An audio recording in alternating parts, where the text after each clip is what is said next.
असल में समाधि विश्राम में ही उपलब्ध होती है, लेकिन हम में से अधिक लोग विश्राम भूल ही गए, हम सिर्फ तनाव ही जानते हैं। तो हमारे लिए विश्राम का एक ही रास्ता है कि हम पूर्ण तनाव को उपलब्ध हो जाएं, जिसके आगे और तनाव संभव ना हो। उस क्लाइमेक्स पे चले जाएं टेंशन और तनाव की, जिसके आगे और तनने का उपाय ना रहे। बस उसके बाद अचानक आप पाएंगे कि शिथिलता आ गई और विश्राम उपलब्ध हुआ। अगर मैं इस मुट्ठी को बांधता चला जाऊं जितनी मेरी ताकत है, तो एक जगह मैं पाऊंगा कि मुट्ठी खुल गई। जहां मेरी ताकत पूरी हो जाएगी वहीं मुट्ठी खुल जाएगी।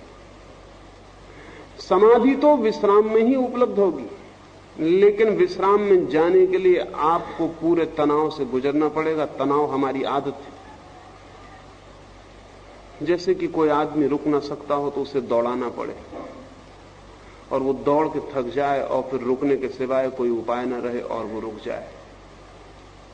ठीक ऐसे ही ये जो प्रयोग है रिलैक्सेशन थ्रू टेंशन, ये जो प्रयोग है ये तनाव के द्वारा विश्राम का प्रयोग है। 100 में से शायद एक आध आदमी इस स्थिति में है कि सीधा विश्राम में, सीधा रिलैक्सेशन में जा सके। 99 आदमी इस स्थिति में नहीं है। ये 99 आदमी इतने तनाव में है कि अगर ये विश्राम की भी कोशिश करेंगे तो वो भी इनके लिए एक तनाव ही होने वाली है और कुछ नहीं होना।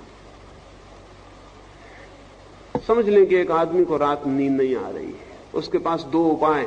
एक तो वो नींद लाने की कोशिश करे। नींद लाने की कोशिश में क्या करेगा? बिस्तर पर लेटे, आंख बंद करे, करवट बदले, लाइट बुझाए, ये करे। इस कोशिश से नींद शायद ही आए, क्योंकि नींद कोशिश से कभी नहीं आती। सब कोशिश नींद में बाधा बन जाती। असल में नींद का मतलब यह है कि जब आप और कोई कोशिश करने में समर्थ नहीं रहे तब नींद आती। जब तक आप कोशिश कर सकते हैं तब तक नींद नहीं आती। तो ये रास्ता नहीं होगा।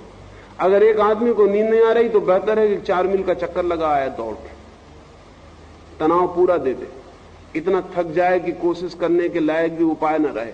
बिस्तर पर लेटे तो करवट बदलने की भी इच्छा न रह जाए, तो नींद आ जाएगी। सीधे नींद लाना मुश्किल है।